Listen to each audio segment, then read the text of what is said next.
I'd like to share Joseph Alexander's story.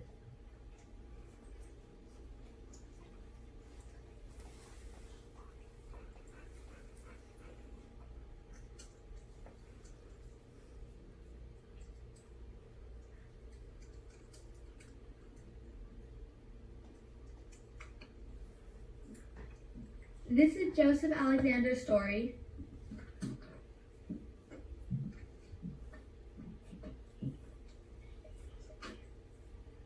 We had a very good life. It was 1939, and we lived near the town square in the city of Cologne. The Germans entered the square and took some Jewish families throughout our city, including our neighbors 3 doors down. A good life. There were rumors that the Germans were going to come back. My father loaded our family onto a horse-drawn wagon, and we left our home, heading to our relatives. A very good life. When we stopped, it felt almost normal. We were in a German-occupied territory, about 15 and a half miles from Warsaw. I had to go to a forced labor camp during the week.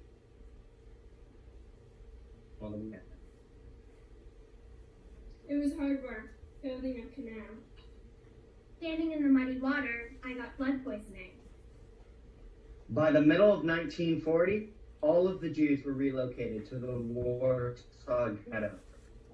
It was like nothing I could ever imagine. 265,000 people in a small space.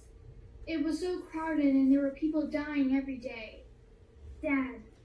Everywhere. On the sidewalks. And on the streets. Everywhere. I was there for 4 months, and then my father decided that me, my older sister, Esther Sarah, and my younger brother, Azik, should escape the ghetto and go back to our village. We said goodbye and made the dangerous journey. It was the last time I ever saw my parents, my brother Joseph, and my sisters, Slamis and Montalea. I moved from camp to camp. One time I was working on building a dam. The work was so hard, and we only got one small piece of bread and a cup of coffee in the morning. One time, I was laying cobblestone. Once I was a roofer. And once I helped build an airport. If you couldn't get extra food somehow, you would die. We all knew that. Oh, the work was backbreaking. But I always made myself available to work, to be with the strongest people. 3 days after we got to Kual, the order came. All Jewish men, ages 16 to 60, had to report to the schoolhouse. And then the trains came. There were 40 to 50 people per car and only a tiny 2-foot window, high up. There was no food and no water and no facilities. And people were dying in the train car. Dying everywhere. By the time we got to Auschwitz 3 days later, almost half of the people on the train were dead. I had to step over bodies to get out of my train. Dr. Joseph Mengele was there when we arrived. He was known as the Angel of Death. He decided who went to the showers and conducted terrible experiments on people. People had been put into 2 lines. There was one with younger, strong people, and the other line was old people, sick people, people that looked weak. I was put in the line with the old and sick people, and I knew I had to get out of it. I knew what happened to the old and sick people. The showers. People didn't come back from the showers. When Dr. Mengele went further down the line, I took my chance, and I ran across the other line, the one with the stronger people. The next morning, I found out that the people in the other line, the older and sick people, were sent straight to the ovens. I was given a tattoo, here on my arm. I had no name anymore, just a number. 14284. 1, 4, 2, 8, 4. In Auschwitz-Birkenau, a tailor I knew from my hometown invited me to help sew clothes with him so I was able to get extra food.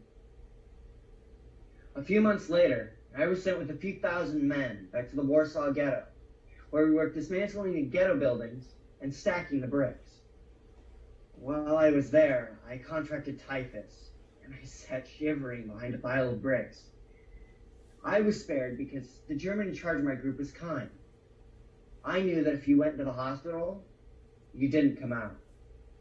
In early 1944, we were evacuated. We walked for 3 days and we were then shipped by cattle car to Dachau. Again, 3 terrible days on the train. And only 2 weeks later, I was sent to another camp, Kaufering, where I worked digging potatoes. The good thing was that you could eat the potatoes, and we did. We had baked potatoes. And then I was transferred again to another camp, where this time I worked in a kitchen for German guards. I also sewed for the German supervisors and they gave me extra food. I wouldn't have survived if it wasn't for the extra food. In April of 1945, we were all returned to Dachau and put in a death march. We were forced to march, and when people couldn't keep up, they'd be left to die or they were shot. People died from exposure, starvation, and exhaustion. At one point, a bridge was blown up just as I crossed it. That night, the German guards disappeared, and the German police moved us into the village of Königsdorf. The next day, I saw the first American tank, and I knew we were free. I left right away with a group of my friends, and by late May, we arrived at displaced persons camp. I had been at 12 camps. I couldn't stay at another camp, so I lived on a nearby farm. I started buying and selling food, like flour and eggs and chickens. I even traded items on the black market. I had it very good then. I briefly went back to Kowal, where I found one of my cousins, Mark, who had survived. In 1949, I immigrated to the United States, going first to Harrisburg, Pennsylvania, and then, in 1950, to Santa Monica, where my cousin Mark lived. After moving to Riverside for a short time, and then to Victorville and to Fort Irwin, where I opened up a tailor shop, I moved back to Los Angeles in 1957. While my business partner helped get the new shop in Los Angeles ready, I went back to Harrisburg. There, I met Adele, and I married her 2 weeks later. I opened LA Uniform Exchange on Melrose Avenue, where I sold military uniforms. After 37 years, when I was 72, I retired from my shop. I will never forget seeing prisoners run into electric fences in Auschwitz. I will never forget seeing so many people beaten to death. I will never forget seeing the bodies on the sidewalks in the ghetto. I will never forget losing my family. I share my story because people shouldn't forget. I share my story because I hear students say they don't know about the Holocaust. I share my story because anti-Semitism still exists. I share my story because there are many survivors left. When I came to America, I decided to take my brother's name, Joseph, to honor his memory. I will always have this tattoo, but my name is Joseph. We must never forget.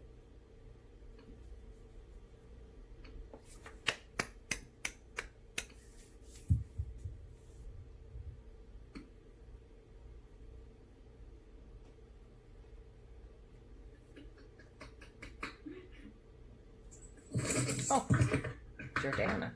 Wow. Yeah. Huh. That was Hello. amazing. Do I clap you? I am gonna ask. Oh, hi, Joe. Hi. Oh, hi, Jim. Hi. How are you? Good. I'm gonna ask all the students to make their names, and not the period.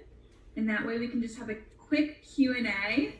If any of our audience members want to ask a question, they can put it in the Q&A and we can ask the students as well. Thank you guys so much. This was absolutely amazing. My name's Joanna Gessler and I work at Los Angeles Museum of the Holocaust. Thank you everyone for joining this evening. I hope you found that performance as inspiring as I did. I think that no one knew what theater on Zoom would look like, and this group of students just showed us that you can do theater on Zoom, and they should probably now contact the producers of Hamilton because they can do their performance on Disney Plus.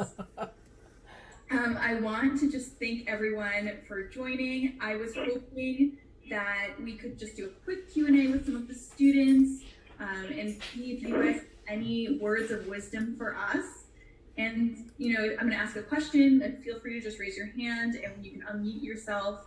And I wanted to kind of start off by saying, what did it feel like for you to embody a character of a Holocaust survivor, a person whom you met virtually? And what sort of preparation did you go through to prepare yourself?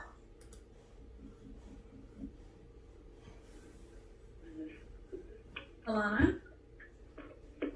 Well, it was a unique experience, like meeting a Holocaust survivor and like knowing their story and then like trying to create and share their story.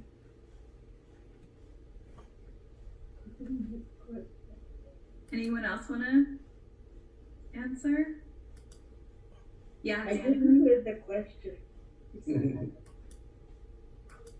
Oh, she asked what it was like for us to meet a Holocaust survivor and then perform it. And I think it was special because you get to share something that's important, and it's important for everyone to know and to be informed about, and even like say I messed up one of my lines, but it's more about the story and the overall and what people take from it. So I think that was a special thing that the Holocaust survivors got to get to share their story and that we got to share it. that was great. Thank you. Kaya, you have a question or you have an answer? It was stressful. Cause like just filming it and then just playing the film was stressful. Then they're like, okay, we don't have, or like something happened with the film, so now you have to do it live in front of the said survivor. And I was like, you want me to do what? I'm sorry, we have to do this now. Is there a single moment that any of you will take away from this experience? One thing that you feel changed you, or one memory that you will always sort of have with you forever? One important memory to me is Joe. I found it really very powerful that he still had his tattoo on from the time he was tattooed. Mm-hmm. And I just found that really memorable because, yeah, you know, not many people go through that experience and come out alive and being as able to talk about it as they did. Yeah. So there was one thing that stuck to me well, there was many things, but like one of the things that stuck to me was the saying that trauma can travel to generations. That just stuck to my head. And I thought it was interesting because I've also read it in a book, like that trauma can travel through generations, and I just thought that was interesting on how it affects generations. We have some questions from the audience. So someone wants to know, how much did you guys know about the Holocaust before going into this project? Or, you know, what was your knowledge base beforehand? Kaya, you want to go? I knew like quite a bit because like I am Jewish, so this is something that I have learned about and have known about for as long as I can remember. But one of the things is with the experiments on like the siblings, they only ever talk about the ones with the twins and not with the triplets, which was kind of alarming for me because I am the oldest of a set of triplets. So I was like, good to know. I'm not good to get this generation. Jamila, you wanted to say something? And then Bo, you'll go next. Yeah, so I did have listened to other stories through another workshop with the museum, and I also heard a story by from a survivor during my school year. Yeah. Bo, then Danny, then Caitlin, then Sari. Okay, so, well, I think I knew a lot about the Holocaust before this workshop because, well, one, I'm Jewish, and also my mom has been taking me to survivor talks at the museum for quite years now. And, yeah, so I think I actually been to a survivor talk with Joe years ago. So I thought it was really cool that I got to tell his story here. Danny, you want to also share? So I think I knew the basics, that it was, that they were Nazis, they were going around doing terrible acts and killing Jews, and I knew that. But I didn't really know what it felt like to actually be in that position, or the emotional feelings. And something else I learned was that people weren't just dying, not just killing them, they're also dying because of illness and they couldn't go to the doctor. Like in Rita's story, her brother and her mom died because they were sick and they couldn't go to the doctor because they would be killed. So I think learning that was very something I feel like everybody should. Caitlin? So I definitely knew some things about the Holocaust before, but then, like, I've heard some survivor stories, but then when I actually performed and felt what the survivors were feeling, then I definitely understood more of it, and now I feel like I know a lot more. Sari, and then Alana. I already knew like a lot of stuff about the Holocaust because my family's told me things and I've read books like Dive and Frank, but I've never got to act out someone else's story to them, so I thought it was really interesting that the survivor could hear their own story. Alana?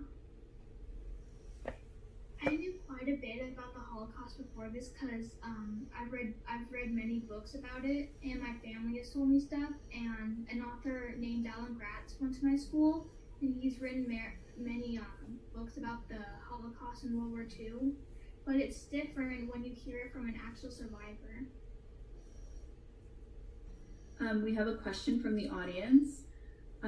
What would you like to tell others about your experience of what you have learned in doing this production? Haya? Yeah. There are moments where, yes, it's obviously a very sad thing, and there was one part about, I can't remember if it was Rita or Joseph when they were telling a story that I started to tear up, and I was like, no, I'm not gonna cry. But there's also weirdly sort of like a happy moment, and also just sort of a feeling of like awe. I don't know why, but when I first saw like on the little box, like their faces, when I first got into like that class when they were telling their story, I was like, that's them. Like it was like the weirdest way of like meeting a celebrity. It was interesting. What did you guys find the most challenging about this experience? Was it the tech? Okay, Finn, yeah? The part that I found most challenging was actually trying to put yourself in these survivors' shoes and trying to experience what they experienced, because no one can really, experience what they experienced. That was personally hard for me to embody their pain. And Bo, you want to? Yeah, okay, so I think the most challenging thing for me was the acting it out. I mean, I love theater, I love acting, but what was challenging for me is because it's such a heavy topic and very personal to the survivors. I was kind of challenged by figuring out how to act it out without like using the right amount of emotion. I didn't want to be too depressed because it's the story of resilience and hope, you know, but I didn't want to be too light and like, I don't know, dismissing the heaviness of the topic. I don't know what I'm saying, but yeah. No, that's true. Alana, you wanted to share something? Yeah, definitely trying to be put in the survivor's shoes was the hardest because you don't know what they feel like. Even if they talk to you, you can't, if you haven't experienced the pain that they went through. Kaya, yeah. For me, because I already knew a bit about the pain, it was just like trying to not get ridiculously angry. Because I have like low-key anger problem. And just hearing about everyone being like, oh what? Yeah, this happened to the dude. Yeah, that went on. And I would just hear the person and be like, now I feel like punching a German for no reason. I want to give a moment. We have our two survivor speakers who are the mentors and inspiration for this production this evening. And I was wondering if either Rita, if you wanted to say a few words about what it felt to watch your story, and then also to have Joe share as well.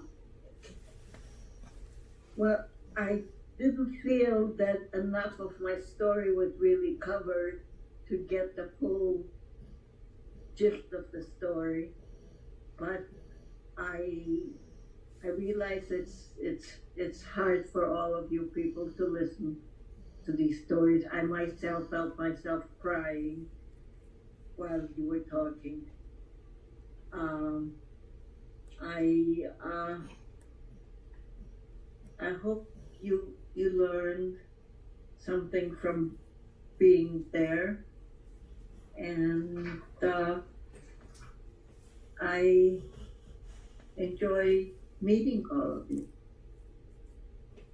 Joe, do you want to add anything about what it felt like to watch these students bring your story to life on a virtual stage? First of all, I'd like to thank you, all the students, for performing. They did a very excellent job. Very good, and I appreciate that very much. And the reason I still talk to all the schools, to all the kids, is because after all we went through, today there's still so much anti-Semitism going on. And the Jews always try to help every other nations, everybody, other people, but none of them do ever try to help any Jews. So I appreciate very much what these kids did. It's unbelievable that the job they did, and also you, Jordana, for you, thank you for bringing this on and to let people see and hear about the experience we went through. Thank you very much. Thank you, Joe and Rita. Can I make one comment also? Of course, Leslie.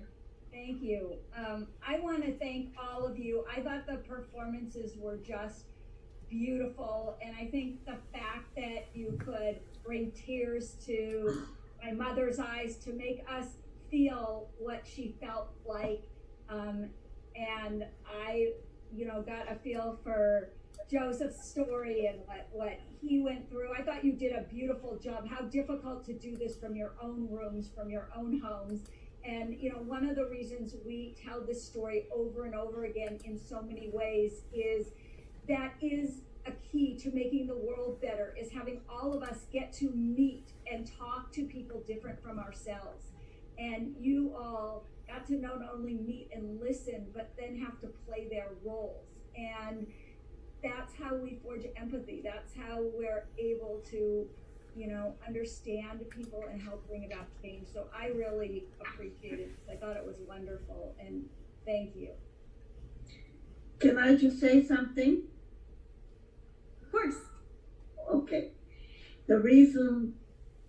My main reason for agreeing to write a book with my daughter, first of all, I knew it would be a good book if she wrote it with me.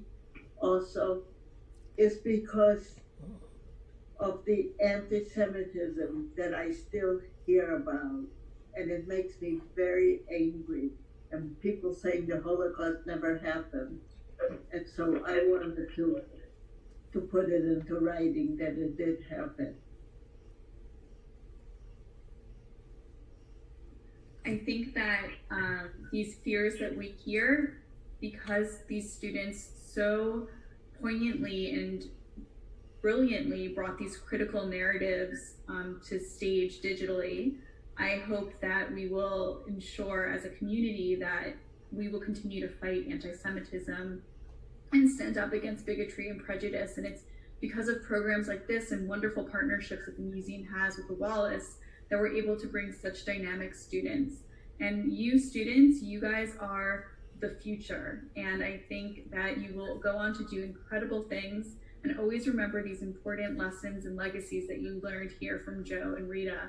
And I'm sure they'll stay with you forever. I want to also just thank everyone, unless someone has a last minute comment that they want to close with. I want to thank you guys for joining us. I want to thank Mark and Deborah and everyone at the Wallace and the staff at the museum, but most of all the students and your parents for supporting you in this passion and dream, and that you guys were really able to do so much hard work in the last 2 weeks to bring these stories to life. So thank you so much. I hope you guys all feel very proud. You guys can take a bow if you want to.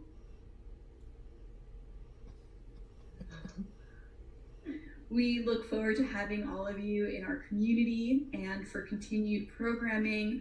We hope everyone found this to be a very meaningful event this evening.